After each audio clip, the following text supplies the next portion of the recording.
नमस्कार। तो अभी हम हैं वर्ल्ड बुक फेयर यानी विश्व पुस्तक मेला 2026 में दिल्ली की पावन धरती पे भारत मंडपम प्रगति मैदान। और हमारा हॉल क्रमांक है 6, स्टॉल संख्या है 45 W45। तो आज इस पहले दिन पे ही हमारे साथ हमारे एक ऑथर मौजूद हैं जो हमारे पब्लिकेशन का एक अहम हिस्सा भी है, और इनका नाम है कृष्णा भाटिया। तो इनकी एक किताब है जो कि आप देख पा रहे हैं यहाँ पर, are we still that far. और इन्होंने ये किताब काफी कम उम्र में लिखी है। अक्सर जो लेखन की शैली होती है वो उम्र की मोहताज नहीं होती है, और उम्र के हिसाब से लेखन की सीमा तय नहीं होती है, और उसका उदाहरण हमारे सामने कृष्णा भाटिया प्रस्तुत हैं। तो मैं आपसे पूछना चाहता हूँ कि इस किताब में आपने क्या सोचा और क्या इसका कथानक गढ़ा जिसके बारे में आपने इसको लिखने का सोचा? क्या प्लॉट सोचे, क्या वो थिंग्स थी जो एक इंस्पायर की कि नहीं अब आपको ये बुक लिख देनी चाहिए, इसे अब सुनाते हुए हटाकर अब इसे एक लिखित रूप में रिटन फॉर्म में लोगों के सामने पेश करना चाहिए? मतलब जॉनरा रोमांस है तो उसमें बेसिकली बहुत कॉमन चीज़ है। हम बॉलीवुड में देखते हैं, हम नॉवेल्स में देखते हैं कि मतलब स्कूल लाइफ से स्टार्ट हो रहा है या कॉलेज लाइफ से स्टार्ट हो रहा है, बट वो एक सिटी के अंदर ही मतलब एंड्योर रहता है। लॉन्ग डिस्टेंस रिलेशनशिप एक ऐसी चीज़ है कि हर कोई नहीं चला पाता, पर जो चला पाता है फिर उसका चल ही जाता है। तो मैंने सोचा कि इस चीज़ पे मतलब मैं फोकस करता हूँ कि इस चीज़ पे लिखता हूँ कि लॉन्ग डिस्टेंस पे भी मतलब हो सकता है कि हाँ, प्यार की कोई सीमा नहीं होती बोला जाता है ना, तो फिर हम सीमा को हटकर ही लिखते हैं। तो बस या तो इस सीमा का आपने अनुभव कहाँ किया जिससे आपने लिखना चाहा? या ये कोई अनुभव है या फिर चीजें देख कर और उनको एनालाइज कर कर? एक चीजें होती है कि हाँ हमने किसी चीज को देखा, उसके बारे में थोड़ा सा रिसर्च किया, थोड़ा सा पढ़ा, देन हमने उसके बारे में लिखा। तो ये एक चीज होती है, और एक चीज होती है कि हमने जो फील किया वो हमने लिखा। तो ये किस टाइप में आएगा?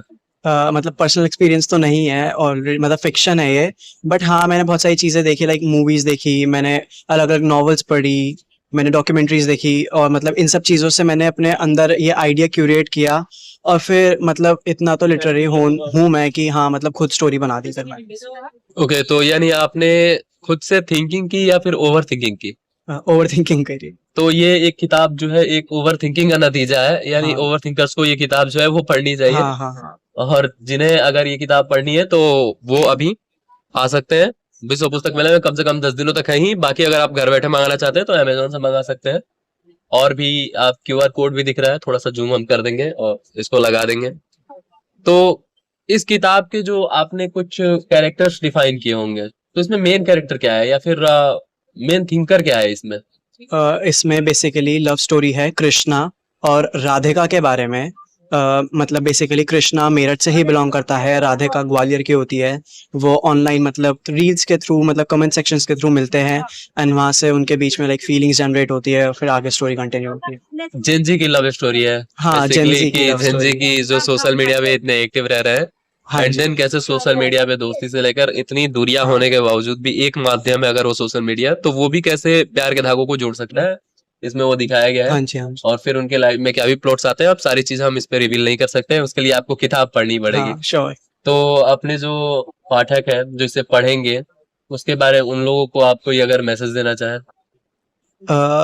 इसमें बहुत सारी चीज़ें ऐसी है जिससे हम पर्सनली रिलेट कर पाएंगे, क्योंकि वो स्कूल लाइफ का भी टच देती है, वो कॉलेज लाइफ का भी टच देती है, और जेंजीज आजकल के स्कूल और कॉलेज में ही है। एंड मैंने बुक को उसी तरह से लिखा है, इस नॉवल को उसी वे में लिखा है कि हमारे को मतलब वो समझ आ जाए चीज़, वो हम उसे कनेक्ट कर पाए, कि ये नहीं कि नॉर्मल लिटरेचर चल रहा है तो चले जा रहा है चले जा रहा है।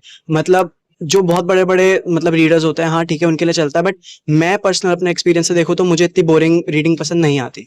तो मैंने अपने पर्सनल एक्सपीरियंस को क्यूरेट करके उसको उस वे में लिखा कि मेरे जैसे जितने भी मेरे जनरेशन के रीडर्स होंगे कि हाँ वो थोड़ा बहुत इंकरेज हो कि अगर इसने लिखा है तो हम भी लिख सकते हैं।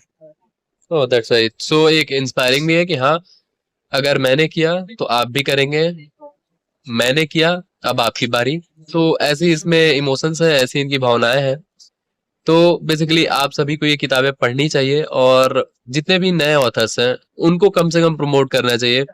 और इसी श्रृंखला में एक अंतिम प्रश्न आपसे पूछूंगा कि आपने ये किताब जब हमारे पब्लिकेशन SGSS पब्लिकेशन से पब्लिश करवाई तो आपका एक्सपीरियंस कैसा रहा? ये मेरी फिफ्थ नॉवल है, उससे पहले भी 4 मैंने एसडीएस से ही करवाई थी, एसडीएस पब्लिकेशन से। एंड ऑनेस्टली बहुत स्मूथ वर्क था, बहुत होमली फीलिंग है। ऐसा नहीं है कि मतलब बहुत ज़्यादा ऑफिशियल काम है तो वो मतलब प्रोफेशनलिज्म ही चल रहा है। प्रोफेशनलिज्म के साथ साथ आपको वहाँ पे होमलीनेस मिलेगा कि अगर आपके पास मतलब कितना भी सिली डाउट हो वो आपका क्लियर कर दिया जाएगा। एंड मतलब I would recommend SDSH publications for sure. Okay, thank you.